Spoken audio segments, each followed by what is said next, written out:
تم اگر چاہتے ہو کہ قاتل کا علم ہو جائے تو ضروری ہے کہ تم ایک گائے ذبح کرو. اور یہاں پر سورہ بقرہ کا نام بھی اسی داستان کی وجہ سے، اسی کہانی کی وجہ سے. اب اس آیت میں کہ گائے کیوں ذبح ہوئی اور وہ گائے کہاں سے لائی گئی اور اس کو کس نے قتل کیا تھا، آئندہ آیات کی روشنی میں انشاءاللہ اس کو بیان کریں گے. اب اس آیت کا جو تھوڑا تجزیہ و تعلیل کرتے ہیں اور اس کی تفسیر بیان کرتے ہیں. یہاں پر حضرت موسیٰ نے کہا کہ اللہ نے حکم دیا ہے، حالانکہ حضرت موسیٰ کہہ سکتے تھے کہ تم گائے ذبح کرو، ضروری نہیں تھا کہ اللہ کا نام درمیان میں لاتے، کہہ دیتے کہ گائے ذبح کرو تو کافی تھا، کیونکہ نبی خدا کے حکم کے بغیر کام نہیں کرتا. اور کیوں کہا حضرت موسیٰ نے کہ اللہ نے حکم دیے؟ کہ حضرت موسیٰ نے اس لیے کہا کہ یہ شاید میں کہوں کہ میں کہہ رہا ہوں، یا ایسے الفاظ استعمال کروں کہ انہیں سمجھ آئے کہ میں کہہ رہا ہوں تو شاید وہ نہ مانیں.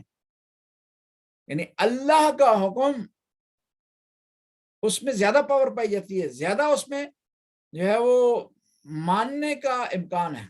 اس لیے حضرت موسیٰ نے کہا کہ خدا کا حکم یہ ہے کہ تم گائے ذبح کرو. اور پھر یہاں پر ایک اور چیز بھی اس کا یہ ہے، حضرت موسیٰ نے کہا کہ اللہ کا حکم یہ ہے. حضرت موسیٰ علیہ السلام بتانا چاہتے تھے کہ جو میں یہ کام کر رہا ہوں، جو میں حکم دے رہا ہوں، جو کہ میں آرڈر دے رہا ہوں، یہ میری طرف سے نہیں ہے، یہ خدا کی طرف سے ہے. اسی آیت سے ایک اور چیز کا پتہ چلتا ہے کہ خدا اگر ارادہ کرے تو ایک گائے کے ذریعے مردہ کو زندہ کر سکتا ہے. اب حکم اس لیے ہوا تھا کہ گائے ذبح کی جائے تاکہ اس گائے جو ذبح ہو جائے گی اس کے بدن کو ٹچ کیا جائے مردے سے، اور مردہ زندہ ہو جائے اور اٹھ کر بتائے کہ اس کو کس نے قتل کیا. اور اس آیت سے ایک اور چیز کا پتہ چلتا ہے کہ خدا اگر چاہتا تو بغیر اس وسیلے کے، اس داستان کے، اس مردے کو زندہ کر دیتا اور وہ بتا دیتا کس نے اسے قتل کیا. لیکن خدا بندہ تعالیٰ چاہتا تھا کہ وسائل کے بارے میں بتائے، وسیلے کے بارے میں بتائے، اور بتائے کہ خدا بندہ تعالیٰ کہ خدا جو آرڈر بھیجتا ہے اس میں سلسلہ مراتب ہوتے ہیں، اس میں ایک سلسلہ ہوتا ہے کہ وہ اپنے نبی کو حکم دے رہا ہے، نبی لوگوں کو حکم دے رہا ہے بتانے کے لیے کہ میرے نبی کا کتنا بڑا مقام ہے، اس کی کتنی منزلت ہے. اور پھر جو ہے اسی آیت سے پتہ چلتا ہے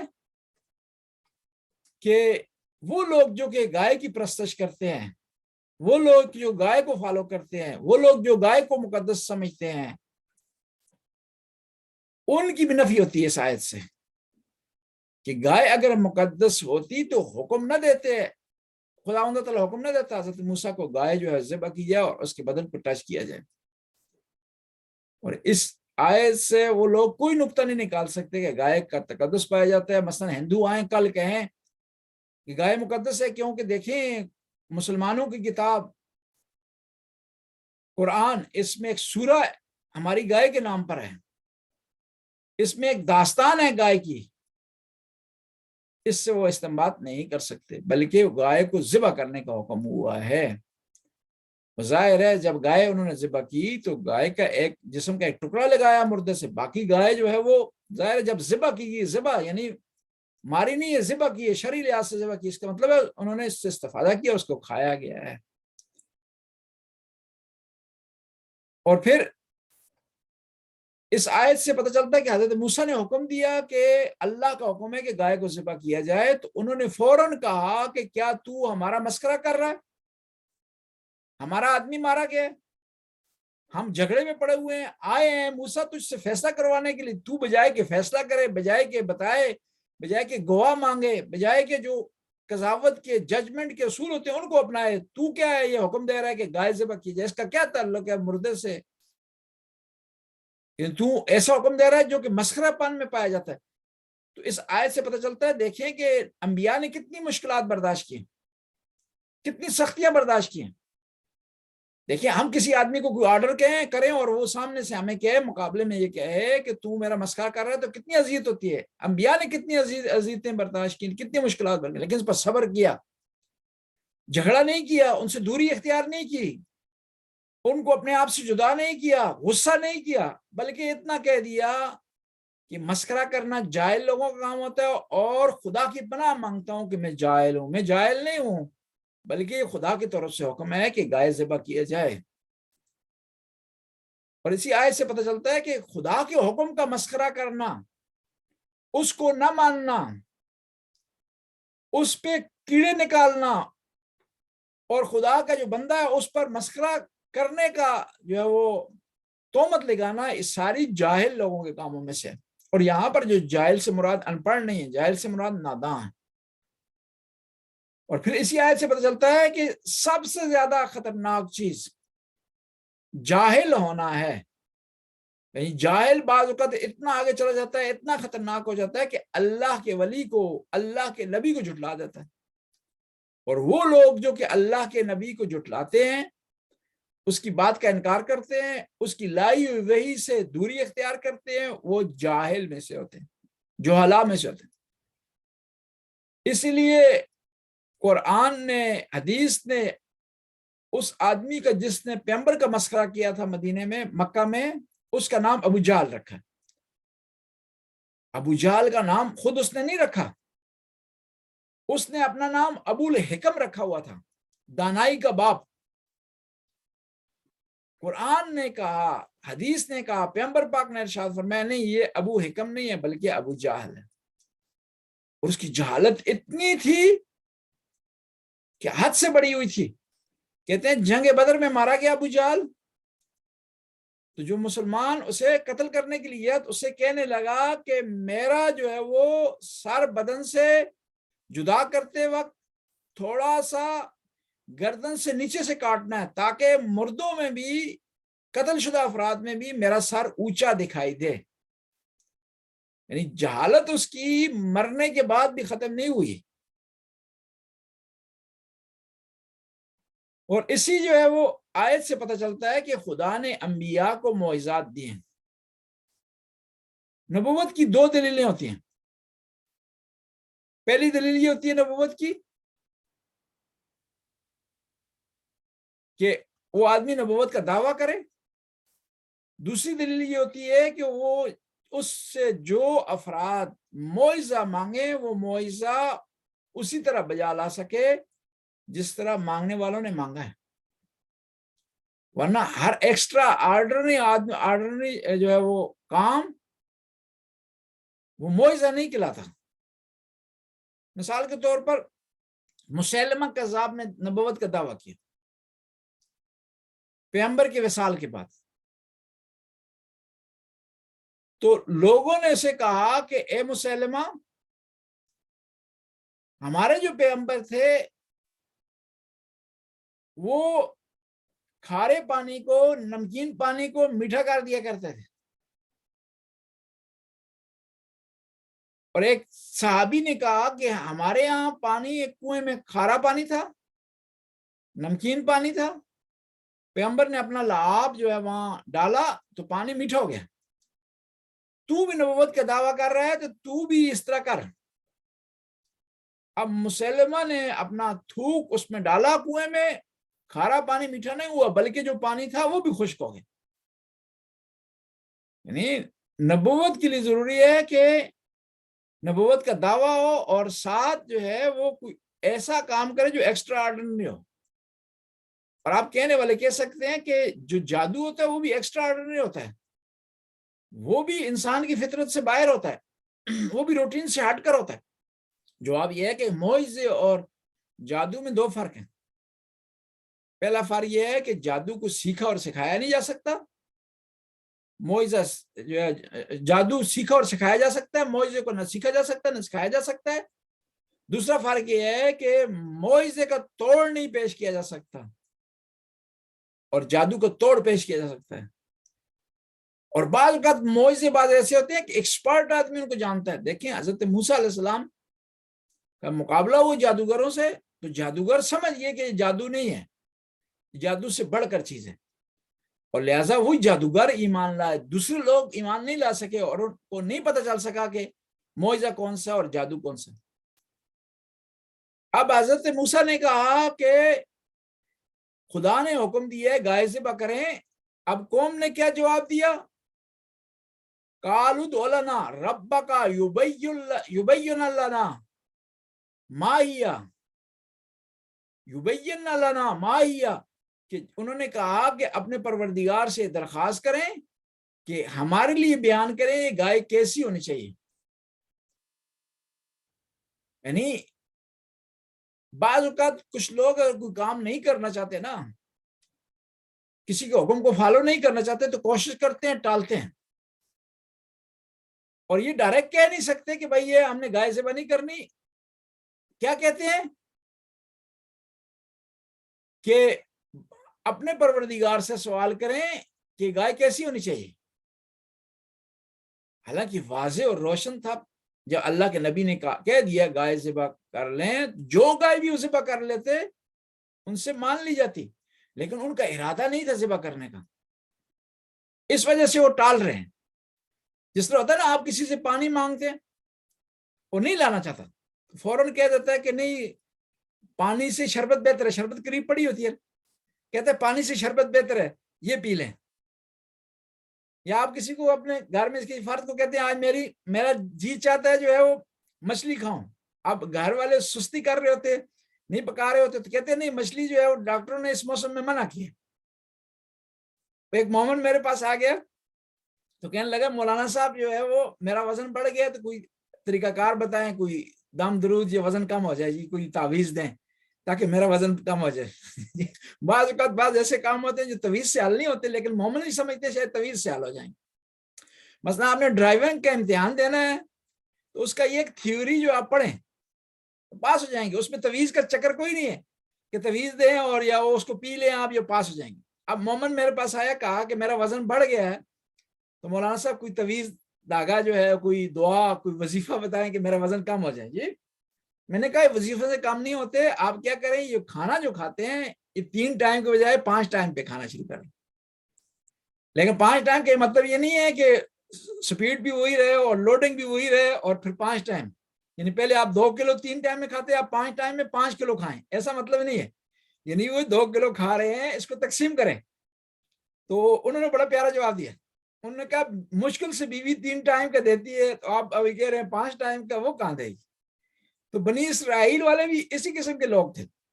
موسیٰ علیہ السلام نے کہا کہ گائے ذبح کریں، انہوں نے کہا کہ ہم بتائیں گائے کیسی ہے، کیسی ہونی چاہیے، اپنے پروردگار سے سوال کریں. یعنی چاہتے تھے کہ موسیٰ تھک جائے گا ہمارے سوالوں سے، آخر میں کہے گا جان چھوڑو جی. وہ جس طرح مشہور و معروف واقعہ ہے نا کہ بعض لوگ جاتے ہیں اس کے پاس، ڈاکٹر کے پاس، تو ڈاکٹر کہتے ہیں فلاں فلاں چیز آپ نے نہیں کھانی، تو وہ بار بار پوچھتے ہیں کہ بھائی بار بار آ رہے ہوتے ہیں کہ سبزی کھانی ہے نہیں کھانی جی، پھر پوچھتے ہیں دال کھانی ہے نہیں کھانی جی، پھر پوچھتے ہیں یہ فروٹ کھانا ہے نہیں کھانا. تو آخر میں ڈاکٹر تنگ ہو کر کہتے ہیں آپ نے سب کچھ کھانا ہے لیکن میرا مغز نہیں کھانا. تو یہ بھی چاہتے تھے کہ حضرت موسیٰ کی قوم بھی چاہتی تھی کہ حضرت موسیٰ تنگ ہو جائیں اور آخر میں کہہ دیں کہ آپ کو معاف ہے، کوئی اور کام کریں گے پتہ چل جائے قاتل کا، ضرورت نہیں ہے کہ آپ جو ہے کیا کریں، گائے ذبح کریں. تو حضرت موسیٰ نے ارشاد فرمایا قال انہ یقول، حضرت موسیٰ نے کہا کہ اللہ کہہ رہا ہے انہا بقرۃ، پہلے یہ ہے کہ وہ گائے ہونی چاہیے، نر ہونا چاہیے، سوری مادہ ہونی چاہیے، بقرہ ہونی چاہیے، بیل نہیں ہونا چاہیے. لا فارض، اور یہ ایسی گائے ہو جو بوڑھی نہ ہو اور زیادہ کام اس سے نہ لیا گیا ہو، ولا بکرن، اور نہ ایسی ہو جو کہ کام میں نہ لائی گئی ہو، نہ زیادہ بوڑھی ہو نہ زیادہ جوان ہو، اوان بین ذالک، نہ جوان ہو نہ بوڑھی ہو بلکہ درمیانی عمر کی ہو گائے. فافعلوا ما تؤمرون، بس تم، حضرت موسیٰ نے آخری جملہ یہ کہا کہ بھائی زیادہ سوال نہ کرو، جو آپ کو آرڈر دیا گیا ہے اس کو بجا لاؤ.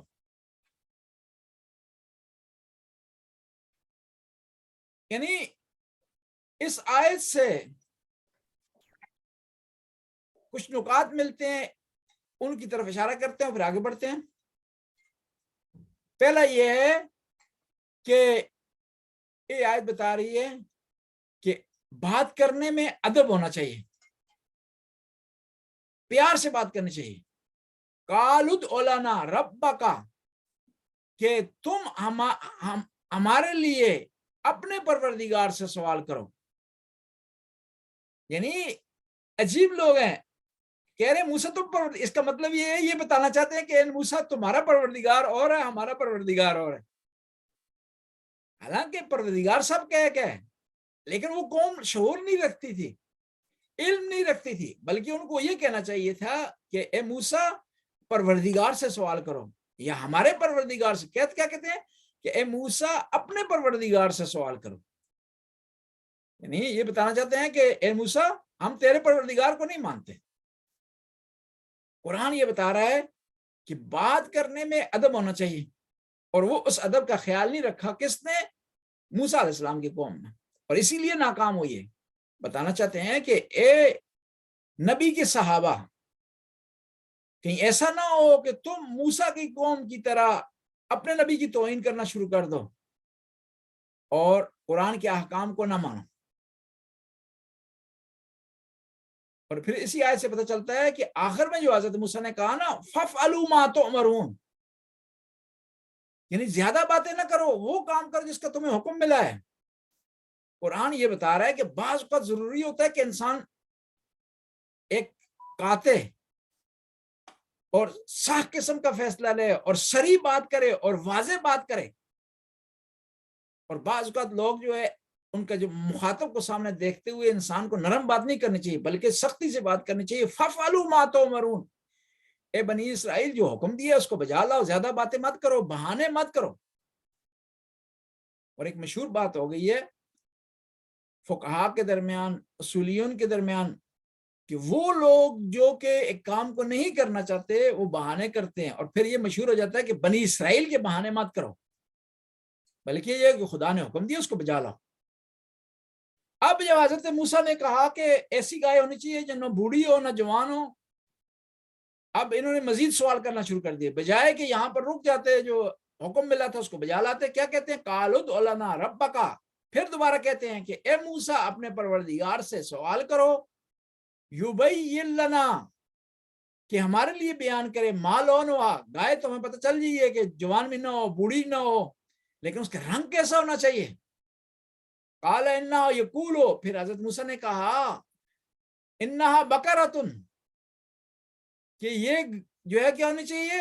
گائے ہونی چاہیے، صفراء، اور یہ زرد رنگ کی ہونی چاہیے، فاقع لونہا، اور اس کا رنگ اچھا ہونا چاہیے. اور کیا ہو؟ تسر الناظرین، نہ فقط اس کا رنگ اچھا ہونا چاہیے بلکہ ایسا رنگ ہو جو دیکھنے والے کو بہائے، اس کو خوش کر دے، اس کو مسرور بنا دے. بس جب انہوں نے سوال کیا تو شرائط مزید اضافہ ہو گیا. اگر یہاں پر بھی سوال نہ کرتے، حکم سخت نہ ہوتا. اگر شروع میں جو حکم ہوا تھا نا کہ گائے کو گائے ذبح کر دیں، تو کوئی گائے بھی ذبح کر دیتے، ان سے قبول کر لی جاتی. جب انہوں نے سوال کیا تو کہا گیا کہ گائے نہ جوان ہو نہ بوڑھی. اب دوبارہ سوال کیا، رنگ کا سوال انہوں نے کر بیٹھے، تو خدا نے وہاں کہا ہے کہ گائے ہونی چاہیے زرد رنگ کی، اور اس کا رنگ جو ہے وہ ایسا ہو جو دیکھنے والے کو خوش کر دے. اور پیلا رنگ کہا گیا. اس آیت سے جو نکات نکلتے ہیں ان کو بیان کرتے ہیں. اسی بنیاد پر احادیث میں پیلے رنگ کو جو ہے وہ فوقیت دی گئی ہے،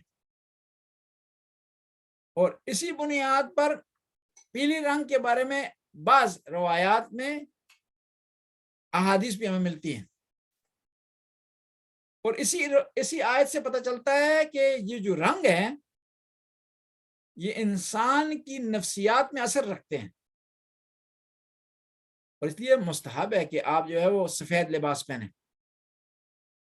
اس لیے مستحب ہے کہ محرم میں کالا لباس پہنیں. اور لباس نہ فقط انسان کے روح کو، اس کی نفسیات کو متاثر کرتا ہے، بلکہ گرمی اور سردی کو متاثر سے انسان بعض اوقات بچانے میں یا اس سے محفوظ رہنے میں انسان کو جو ہے رنگ ساتھ دیتا ہے اور رنگ اثر رکھتا ہے.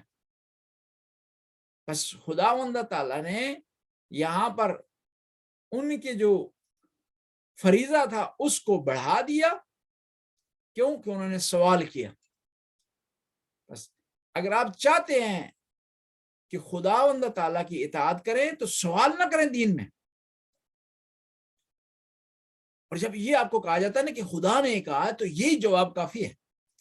جب آپ نے دین کو مان لیا، شریعت کو مان لیا، نبی کے سچا ہونے کی تصدیق آپ نے کر دی، قرآن کے سچا ہونے کی تصدیق کر دی آپ نے، اور دلائل کی اور آرگومنٹ کی روشنی میں جب آپ یہ مان چکے ہیں کہ قرآن ایک سچی کتاب ہے، جب قرآن نے ایک حکم دے دیا ہے تو پھر اس کے بعد یہ گنجائش نہیں رہتی کہ ہر حکم کے لیے، قرآن کے ہر رول کے لیے آپ جو ہے وہ دلیل علیحدہ مانگیں. اور بعض ایسی دلائل ہوتی ہیں، بعض ایسے حکم ہوتے ہیں جس کو ظاہری طور پر ہم نہیں سمجھ سکتے. زمانہ گزر جاتا ہے تو ہمیں پتہ چل جاتا ہے کہ یہ بات صحیح تھی، خدا نے یہ حکم صحیح دیا تھا. اور بعض ایسے حکم ہے ممکن ہے زمانہ گزر جائے، زندگیاں گزر جائیں، ہمیں اس کے اسرار کے بارے میں علم نہیں ہوگا. لہٰذا ضروری نہیں ہے کہ دین کے ہر معاملے میں آپ جو ہے اس کو مکمل طور پر سمجھیں، اس کی گہرائی تک جائیں، اس کے دلائل جو ہے آپ سمجھ سکیں اس کو. بلکہ جب خدا کو آپ نے مان لیا ہے، قرآن کو مان لیا ہے، اگر یہ کہا جاتا ہے کہ قرآن میں لکھا ہوا ہے تو یہی دلیل کافی ہے، قرآن کے اندر ہونا کافی ہے.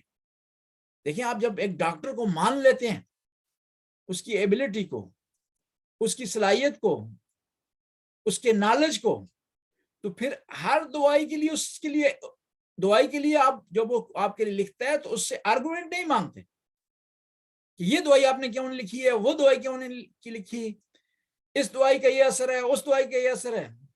وہ آخر میں یہی کہہ دے گا کہ بھائی تو ڈاکٹر ہے یا میں ڈاکٹر ہوں. بس خداوند تعالیٰ تمام دلیلیں دینے والوں سے بالاتر ہے، تمام ڈاکٹروں سے بالاتر ہے. جب اس کی ہستی کو، اس کی توحید کو، اس کے احکام کو، اس کے رول کو ہم نے مان لیا ہے تو پھر ہمیں جو ہے بعض احکام میں بغیر چو چران کے اسے ایکسیپٹ کر لینا چاہیے اور اس کو مان لینا چاہیے. ورنہ جو ہے ہمارا حال بھی وہی ہوگا جو بنی اسرائیل کا ہوا. یہاں تک ہم بحث کو مکمل کرتے ہیں، اور اگر سوال ہے تو انشاءاللہ سوال کی طرف جاتے ہیں اور جواب دینے کی کوشش کریں گے انشاءاللہ. جی قبلہ، ایک سوال ہے میرا. جس طرح آپ نے بتایا کہ رنگ جو ہے وہ بھی انسان کی مطلب شخصیت پر یا اس پر تھوڑا سا اثر ڈالتی ہے، تو اسی طریقے سے جس طرح ہم پتھر پہنتے ہیں، عقیق ہے یا مختلف اقسام کے پتھر وغیرہ پہنے جاتے ہیں، تو ان کے بارے میں بھی میرا تو علم ناقص یہی ہے کہ ظاہر آپ کی شخصیت پر وہ اثر انداز ہوتے ہیں، اور ہماری اماموں نے بھی پہنے، یہ بھی روایات میں ہے. تو اس کے بارے میں بتائیں کہ آپ کس طرح جو ہے یہ پتھر جو ہیں یہ مختلف قسم کے، اس کی تھوڑی سی اگر ہسٹری بتا دیں کہ کہاں سے یہ شروع ہوئے اور کس طرح، اگر آپ کے پاس ابھی ہے، ورنہ آپ نیکسٹ ٹائم بھی بتا سکتے ہیں اگر تھوڑے کرنا. جی یہ پتھر جو ہے اس کے بارے میں تاکید ہوئی ہے، مستحب ہے کہ آپ پتھر جو ہے وہ پہنیں، اور یہ بھی ہے کہ دائیں ہاتھ میں پہنیں، اور نماز کے دوران جب قنوت پڑھ رہے ہوں تو اس کو اپنے چہرے کی طرف کریں. یہ شرعی لحاظ سے مستحبات میں سے. پھر بعض احادیث میں ہے کہ پتھر انسان کے بدن کو متاثر کرتا ہے، لیکن اس میں شرط یہ ہے جو انگوٹھی آپ پہن رہے ہیں وہ اس کا پتھر آپ کے بدن سے ٹچ ہو، یعنی اس کی انگوٹھی کا جو نگینہ ہے وہ اندر سے جو ہے وہ اتنا ابھرا ہوا ہو کہ آپ کی انگلی اور اس جس میں آپ پہن رہے ہیں انگلی میں اس کے ساتھ ٹچ ہو تو وہ آپ کے بدن کو متاثر کر سکتا ہے، آپ کے بدن میں جو ہے وہ کمی بیشی کا سبب جو ہے وہ بن سکتا ہے. اور چیز جو ہے وہ میڈیکل سے بھی جو ہے اس حوالے سے ثابت ہوئی ہے کہ بعض معدنیات یا بعض دھاتیں وہ انسان کے بدن کو متاثر کرتی ہیں کسی حد تک. اور پھر یہ بھی تاکید ہے کہ آپ بائیں ہاتھ میں نہ پہنیں، پھر باوضو ہو کر پہنیں، خاص طور پر وہ پتھر جو کہ آل بیت سے منسوب ہیں، مثلا در نجف ہے یا در مشہد ہے، یہ پتھر ہیں جو ان ہستیوں سے منسوب ہیں. یا جو ہے حقیقی یمنی کے بارے میں مستحب ہے کہ حقیقی یمنی کو جو ہے وہ پہنا جائے، اس کا بہت زیادہ ثواب ہے نماز میں پہننے کا، اور ہاتھ میں اس کو جو ہے وہ انگوٹھی کے طور پر جو پہنا جائے. یعنی زینت سے ہٹ کر بھی. اس سے علاوہ ایک اور چیز ہے کہ مرد حضرات کے لیے سونا پہننا جائز نہیں ہے سونا, اور اس کے بارے میں تحقیق آئی ہے کہ اس کے کیا نقصانات ہیں سونا پہننے کے, کہ وہ اگر سونا بدن کے ساتھ مسلسل آپ کے ٹچ ہوتا رہے تو آپ کے بدن میں یہ تحقیق آئی کہ ہوموگلوبین کا اضافہ ہو جاتا ہے. لیکن خواتین کے لیے جائز ہے. تو اب کہنے والا ہے کہ کہے گا کہ خواتین کے لیے کیوں جائز ہے, جواب اس کا دی جاتی ہے کیونکہ خواتین کچھ ایسے پروسیس سے گزرتی ہیں مہینے میں کہ ان کے خون کے مسائل مردوں سے مختلف ہوتے ہیں. یعنی میں اشارے سے بتا رہا ہوں, آپ سمجھ گئے ہوں گے معاملات کو. اس وجہ سے خواتین کے لیے جائز ہے, مردوں کے لیے جائز نہیں. لیکن پھر بھی مرد حضرات کے لیے ایک جگہ استثناء ہے کہ وہ سونے کی انگوٹھی پہن سکتا ہے. سفر میں جب جا رہا ہو تو سونے کی انگوٹھی وہ پہن سکتا ہے. کب, کیوں, کس لیے کہ خدا نخواستہ اسے سفر میں کوئی مشکل پیش آتی ہے, کوئی ٹریجڈی اسے ہوتی ہے, تو وہ سونے کی انگوٹھی بیچ کر کے اپنے معاملات کو حل کر سکتا ہے اور آگے جو ہے وہ بڑھ سکتا ہے. بشرطے کہ نہ چور نے وہ انگوٹھی جو ہاتھ کے سمیت ہی جو ہے انگوٹھی اس نے کاٹ لی ہو, جس طرح ان کوفیوں نے کیا تھا امام حسین کے ساتھ. ایسا معاملہ نہ ہو. وہ ہم زیارات کے لیے جا رہے تھے تو پہلے جو ویزا بڑا مشکل سے لگتا تھا ایران کا, نا اس کا عراق کا, تو بڑے معاملات ہوتے تھے. تو ہم بغداد ایئرپورٹ پہ اترے تو آدھے زائرین کو انہوں نے انٹری دے دی, آدھے کو نہیں دی, آدھے پیچھے بیٹھ کے. تو وہ پریشان ہو رہے تھے, تو ہم آدھے آگے گزر گئے, ان کا انتظار کر رہے تھے. رات کے 2 بج رہے تھے. تو میرے پاس وہ قافلے کے پورے پیسے تھے, تقریباً $10,000 میرے پاس تھے. قافلہ بھی کافی بڑا تھا, 30 آدمی تھے. تو وہ میں بینچ پہ سویا ہوا تھا, تو میں نے گلے میں ڈالے ہوئے تھے. تو میں نے, میرے ایک مولانا دوست تھا, میں نے ان کو کہا کہ مولانا صاحب آپ گلے میں ڈال لیں. تو کہنے لگے یہ عراقی ہیں, انہوں نے ایک انگوٹھی کے لیے امام حسین کا بازو کاٹ لیا تھا انہوں نے, تو میری گردن کہیں جاتی نہ رہے, تو لہٰذا جو میں اپنے گلے میں یہ پیسے نہیں ڈالوں گا. تو میں بتانا چاہتا تھا کہ شریعت نے اس کی اہمیت دی ہے پتھروں کے حوالے سے. بہت شکریہ, جزاک اللہ قبلہ. جی قبلہ, آپ نے آج جو دس کے حوالے سے تھوڑا سا ہے اور جو معاشرے کے حوالے سے سوال ہے کہ آپ نے کچھ برائیوں کا ذکر کیا جو جس پہ اللہ تعالیٰ نے سزا دی اور جانوروں کی شکل اختیار کی ان کو, انسانوں کو. تو اب جو آج کل کا معاشرہ ہے اس میں ہم دیکھتے ہیں کہ ساری برائیاں موجود ہیں. خاص طور پہ یہاں پر مغربی معاشرے میں ایک مطلب یہ پرائڈ کے نام سے جو ایک چیز بڑی وہ اٹھ رہی ہے اور بہت زیادہ اس کو تشہیر بھی دی جا رہی ہے, جو خاص طور پہ مطلب بچوں کے حوالے سے ذرا ان کے ذہنوں کو اس کے لیے کافی میں سمجھ ہوں کہ خطرناک ہے, کیونکہ اس کو پیک اپ بڑا طریقے سے انہوں نے کیا ہوا ہے. لیکن اس کے اندر تو ظاہر برائی ہے, جو ممانعت ہے, جو برائی ہے, جو جو جو ہم بچوں کو اپنوں کو بتاتے رہتے ہیں. تو اس سلسلے میں تھوڑا سا وضاحت فرمائیے کہ جب ہم نے بچوں کو اس قسم کی چیزوں سے خاص طور پہ اس معاشرے میں بتانا ان کو مذہبی طور پہ بھی اور ویسے بھی, تو ان کو کیا مطلب کس طرح سے ہم بہتر طریقے سے ان کو کنوینس کر سکتے ہیں. جی یہ اچھا سوال آپ کا کہ ہم اس معاشرے میں رہ رہے ہیں. اس معاشرے کی اقدار ہماری اقدار سے تھوڑی مختلف ہیں, ویلیوز ہماری مختلف ہیں. لہٰذا جو اس معاشرے کی ویلیو ہیں وہ ہماری ویلیو سے ٹکراتی ہیں. تو ہم کیا کریں کہ ہمارے بچے, ان کے ذہن میں یہ ویلیو نہ بن جائیں, یعنی جو چیز ہمارے یہاں برائی ہے وہ ویلیو نہ بن جائے ان کے لیے. دیکھیں, جب وائرس معاشرے میں زیادہ ہو اور اس کو آپ کل نہ کر سکیں تو کیا کرتے ہیں, ویکسینیشن کا کام کرتے ہیں, ویکسینیٹ کراتے ہیں اپنے آپ کو. کہ اس کو ختم نہیں کر سکتے, وہ چل رہا ہے اور اس کے بغیر چارہ نہیں, اس کے ساتھ آپ نے رہنا ہے. تو اس کے لیے ضروری ہے کہ آپ جو ہے اپنا دفاعی نظام جو بدن کا اس کو مضبوط کریں. اس میں یہ ہے کہ اپنے بچوں کو تعلیم کی طرف توجہ دیں, ان کو سکھائیں, خود عمل کر کے ان کے سامنے دکھائیں, ان کو مختلف پروگراموں کی تشویق دیں. یوٹیوب پہ جو اچھے پروگرام ہیں بچوں کے حوالے سے, شیعہ مذہب کے حوالے سے, ان کی ترویج کی جائے. اور پھر یہ جو معاشرے میں جو کام ہو رہے ہیں یہاں پر جو ہماری ویلیو کے خلاف ہیں, ان کی جب بات ہو تو اس کو بری نگاہ سے دیکھیں, اس کو مذاق میں نہ لیں, اس کو سیریس لیں, اس سے جو ہے وہ قرات کا اظہار کریں.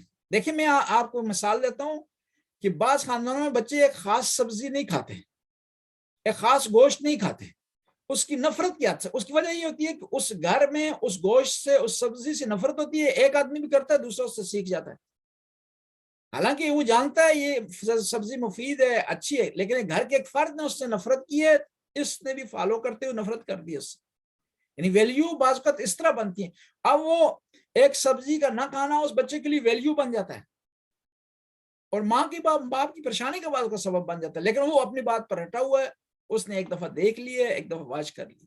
یعنی آپ خود عمل کریں، بچوں کے لیے درس کا، ان کے لیے تدریس کا انتظام کریں، ان کو جو ہے فالو کریں، ان کو منع کریں، ان سے جو ہے بعض اوقات ضرورت پڑے پیار سے بات کریں، بعض اوقات سختی سے بات کریں، بعض اوقات ان کو گزشتہ اسلاف کی کہانیاں سنائیں، قرآن نے کیا کہا ان کو بتائیں، حدیث نے کیا کہا ان کو بتائیں، اور نقصانات اس کے بتائیں کہ اس معاشرے نے اس کو ویلیو بنایا ہے لیکن یہ چیز نقصان دہ ہے، اس کے نقصانات یہ اس کے نقصانات ہیں.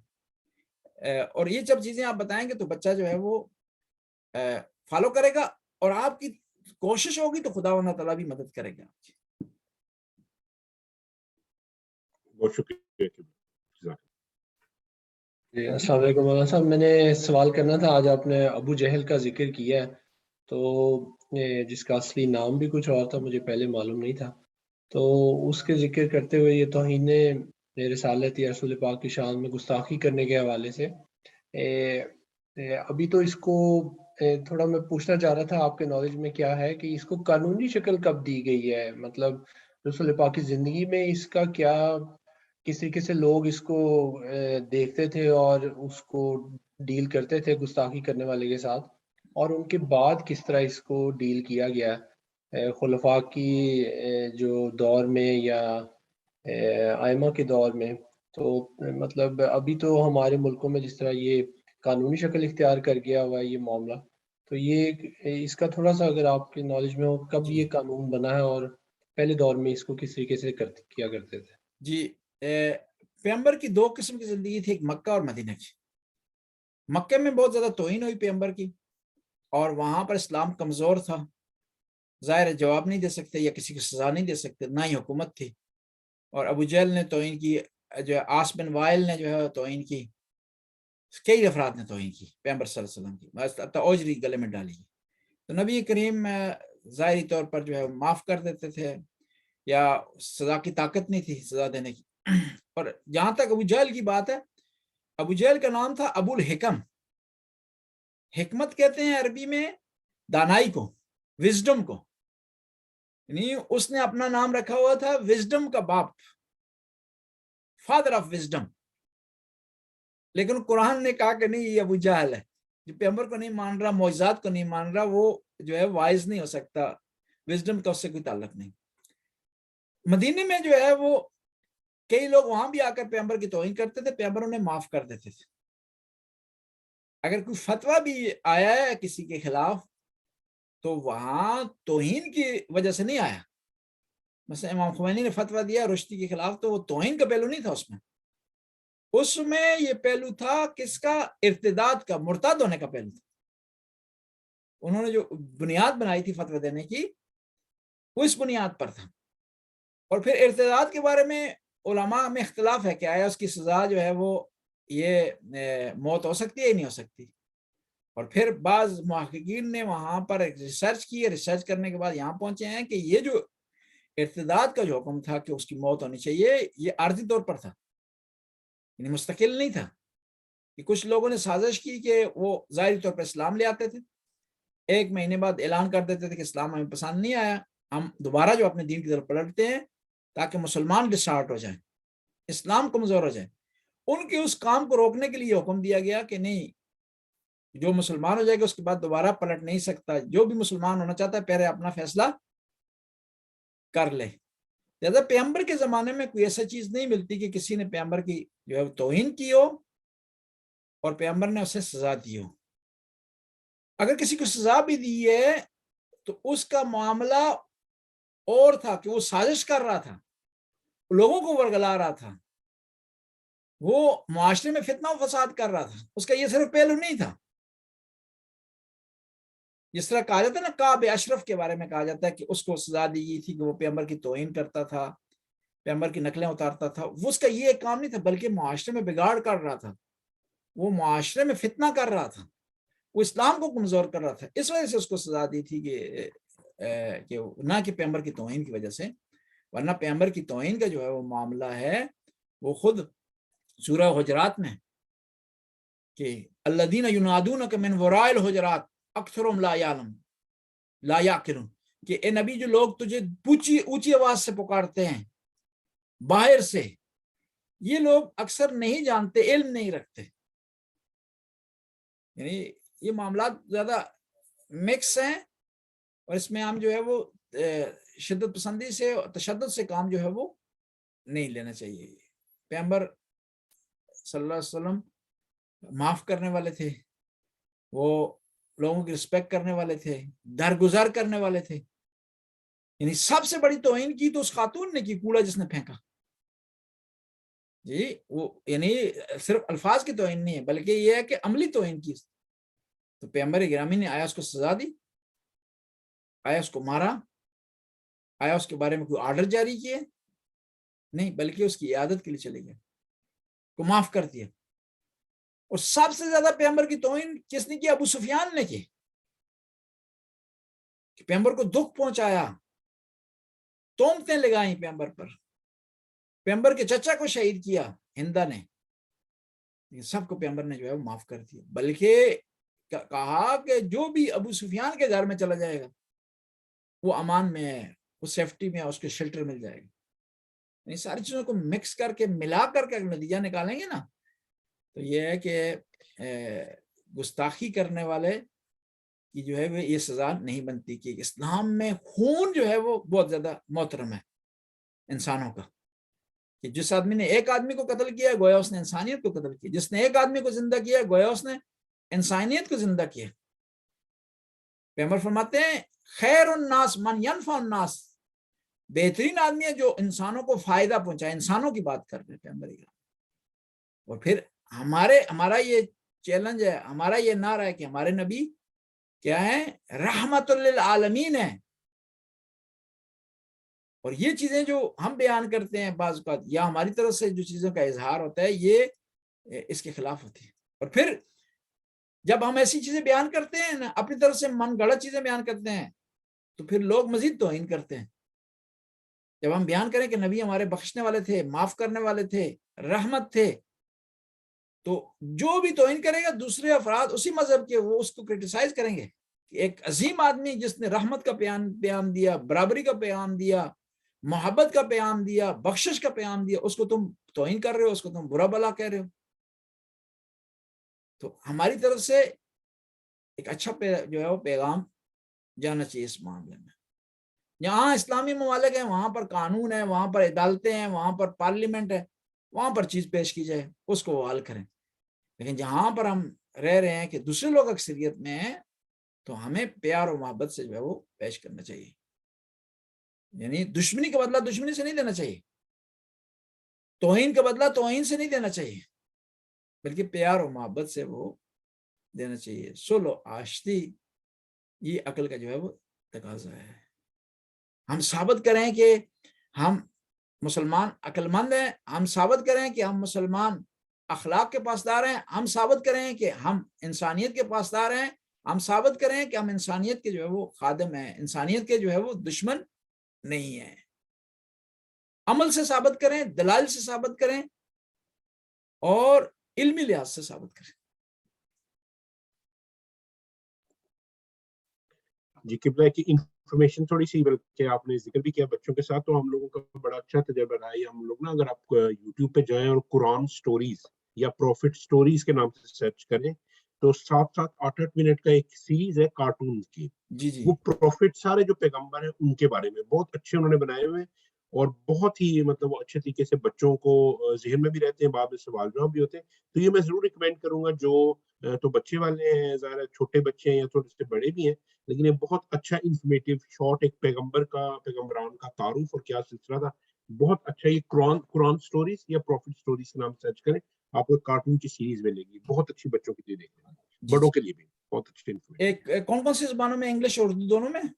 یہ نہیں، انگلش میں سارے، انگلش میں. اچھا بہت اچھے چھوٹے چھوٹے اسکٹس ہیں. بلکہ خود بھی اگر آپ اس کو دیکھیں تو بہت اچھے طریقے سے انہوں نے انٹروڈکشن دیا، اس حالات کا بتایا ہوا ہے، پھر ان پروفٹ کے بارے میں بتایا گیا ہے، پھر ان کے سارے پیغمبران کے بارے میں جتنے. کافی اچھی چیز ہے یہ، ضرور میں ریکمینڈ کروں گا، کیونکہ ہم دیکھتے ہیں بچوں کے ساتھ بچے بہت شوق سے اس کو دیکھتے ہیں. مجھے عام طور پہ اتنی زیادہ اچھی چیزیں یوٹیوب پہ ملتی نہیں ہیں جو بچوں کو آپ دکھا سکیں جو ان کے لیول کی ہوں. لیکن یہ میں سمجھتا ہوں کہ بہت اچھی سیریز ہے جنہوں نے بنائی ہے، اللہ تعالیٰ ان کو جزاد غالباً انڈیا کے ہیں غالباً جنہوں نے بنائی، لیکن بہت اچھا یہ کام کیا جنہوں اچھا نے، شکریہ ضرور بتا بڑی بھائی. فیملی والے. جی جی بالکل. میں یہ اس لنک کا بھی ایک شیئر کر دوں گا، آپ پھر اس کو دیکھ لنک لیجیے گا. شیئر کر دیجیے گا نا، تو اس میں سیریز ہے، پھر آپ دیکھ مختلف گروپوں میں شیئر کر دیتے ہیں تاکہ جو ہے بچوں کو اس سے فائدہ ہو. بالکل ضرور. یہ اور کوئی سوال ہے؟ جی مولانا صاحب میں نے پوچھنا تھا کہ اچھا مولانا صاحب آج کے درس کے حوالے سے تھوڑا ہٹ کے سوال ہے. آپ نے ایک دفعہ درس میں بتایا تھا کہ جو عائشہ تھی ان کے حوالے سے کچھ علماء نے تحقیق کی یا لکھا ہے کہ ان کی ایج جو 18 سال سے تھی اور جو ان کی پہلے شادی بھی ہوئی تھی. لیکن آج کل انڈیا میں پتہ ہے ایک شرما نامی عورت ہے، اس نے دوبارہ توہین کا سلسلہ جو شروع کیا ہے، جیسے سلمان رشدی نے کتاب لکھی تھی ساتانس کے غیر شیطانی آیات کے حوالے سے 87-88 میں.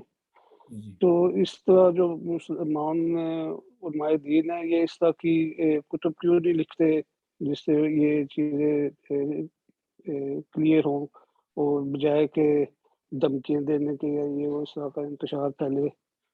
جیسے اب انڈیا میں پاکستان بنگلہ دیش ممالک میں کافی جلوس وغیرہ بھی نکلے ہیں جس اس عورت نے جو نہیں توہین کی ہے اس کے حوالے سے.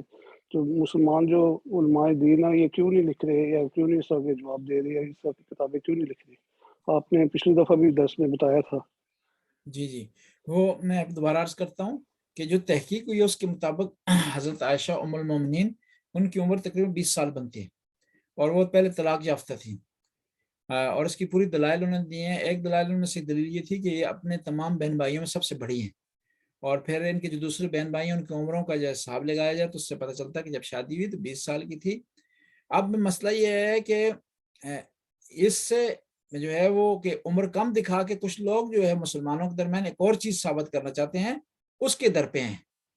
یعنی وہ ایسا مسئلہ ہے کہ وہ کیا کہتے ہیں نا، بھور ٹھیک کرنے کے لیے آنکھ اندھی کر دیتے ہیں بعض اوقات. یعنی یہ جو ابرو ہوتے ہیں ان کو ٹھیک کرنے کے لیے آنکھ چوندی کر دیتے ہیں. ایسے مسائل مسلمانوں کے آپس میں اختلاف ختم ہوں گے تو تب جو ہے وہ کوئی اصلاحی کام کریں گے، تب کوئی جو ہے وہ اسلام سے متعلق دفاع سے متعلق کام کریں گے. جب نبی کریم پر جو حملہ ہوتا ہے نبی کریم صلی اللہ علیہ وسلم تو تمام مسلمانوں شیعہ سنی کا فرق نہیں ہے، تمام مسلمانوں پر اٹیک ہو رہا ہے، تمام پورے اسلام پر اٹیک ہو رہا ہے کہ نبی کریم قرآن کے بعد اللہ پاک کی ذات کے بعد سب سے بڑی جو ذات ہے نبی کریم ہے. تو اگر کوئی کوشش بھی کرتا ہے مسلمانوں میں سے تو دوسرے اس کو ایکسیپٹ نہیں کرتے کیونکہ یہ شیعہ نے کیے. سنی کو کرتا ہے تو شیعہ ایکسیپٹ نہیں کرتے کہ سنی نے کیے، بلکہ اس پیج پر دونوں کو اکٹھا ہونا چاہیے. تو کچھ کتابیں لکھی ہیں شیعہ علماء نے، سائٹ بھی ہے، سائٹ ولی اثر ہے جو ہے ایرانیوں کی، اس پر یہ سارے دلائل انہوں نے لکھے ہیں. اس قسم کی کتابیں بھی ان کی جو ہے میدان میں آ گئی ہیں، لیکن ان کو ایکسیپٹ اس وجہ سے نہیں کیا جاتا، ان کو عام اس وجہ سے نہیں کیا جاتا کہ شیعہ رائٹر جو ہے لکھ رہا ہے. اس وجہ سے مشکلات ہماری یہ ہیں کہ اندرونی مشکلات جب تک حل نہیں ہوتی، آپس میں ہم متحد نہیں ہوتے تو کوئی جو ہے کام نہیں کر سکیں گے. اگر کام کریں گے بھی تو اس کا فائدہ جو ہے وہ اتنا نہیں ہوگا جتنا ہونا چاہیے. ماشاء اللہ کافی معلومات میں اضافہ ہوتا ہے آپ کی درس سے ہمارے. شکریہ بہت، جزاک اللہ خیر. آمین جی آمین. بہت بہت شکریہ آپ کی حوصلہ افزائی کے آپ نہیں ہمارے جی درس میں شرکت کرتی ہیں، ہماری حوصلہ افزائی ہوتی ہے. آپ کی اس سے توفیق. ہمیں بہت فائدے ہوتے ہیں، اتنی معلومات ہوتی ہے. جس طرح آپ کہتے ہیں بچوں کو ہم کہانیاں سنائیں، بچوں کا خود ہم نے خیال رکھنا ہے، جی یہ بڑا اچھی بات ہے. اللہ تعالیٰ ہمیں توفیق سب کو دے آمین جی کہ ہم آمین. بچوں کی اچھی تربیت کر سکیں گے. تو بہت آمین جی آمین. اس طرح ساری چھوٹی چھوٹی بڑی باتیں جو ہیں ہمارے نالج میں ذرا ان کی ہو جاتی ہے نا، پھر جی ہمیں مل جاتا ہے، درس ملتا ہے کہ یہ کام ضروری ہے. جی جزاک اللہ ماشاء اللہ. جی خدا آپ کی توفیقات میں اضافہ فرمائے. تو آمین. اچھا ایک اور یہاں سوال تھا کہ محمد وسلم علی محمد وعلی محمد وبارک علی محمد وارحم محمد وعلی محمد کما صلیت وسلمت وبارکت وترحمت علی ابراہیم وعلی ابراہیم انک حمید مجید وصلی اللہ علی جمیع الانبیاء والمرسلین. خدایا ہماری اس قلیل سی عبادت قبول و منظور فرما، ہمارے گناہوں سے درگزر فرما، نیک کام کرنے کی توفیق عطا فرما، برائیوں سے محفوظ رہنے کی توفیق، حاضرین کی توفیقات میں اضافہ فرما. یا اللہ جو سفر پر جا رہے ہیں کہ سفر کو خیر و عافیت سے منزل تک پہنچاؤ. یا اللہ تو غفور رحیم ہے، ہمارے بچوں کو دین پر چلنے کی، شریعت پر چلنے کی، اسلام پر چلنے کی توفیق عطا فرما. اہل بیت کی محبت سے سرشار فرما. ہمیں ہمارے سینوں میں جو اہل بیت کی محبت ہے ہمیں توفیق دے کہ اپنے بچوں تک منتقل کر سکیں، آئندہ آنے والی نسلوں تک منتقل کر سکیں. یا اللہ تو غفور رحیم حاضرین کے مرحومین مرحومات کی مغفرت فرما، ان کے درجات کو بلند فرما. الفاتحہ مع الاخلاص والصلوات. اللہم صلی علی محمد. بسم اللہ الرحمن الرحیم. الحمدللہ رب العالمین الرحمن الرحیم مالک یوم الدین ایاک نعبد و ایاک نستعین اهدنا الصراط المستقیم صراط الذین انعمت علیہم غیر المغضوب علیہم ولا الضالین. بسم اللہ الرحمن الرحیم. قل هو اللہ احد اللہ الصمد لم یلد ولم یولد ولم یکن له کفوا احد. اللہم صلی علی محمد. جزاک اللہ. ٹھیک ہے جی، خدا حافظ. دعا میں یاد رکھیے. خدا حافظ بیٹا جی، خدا حافظ. اللہ حافظ. اللہ حافظ.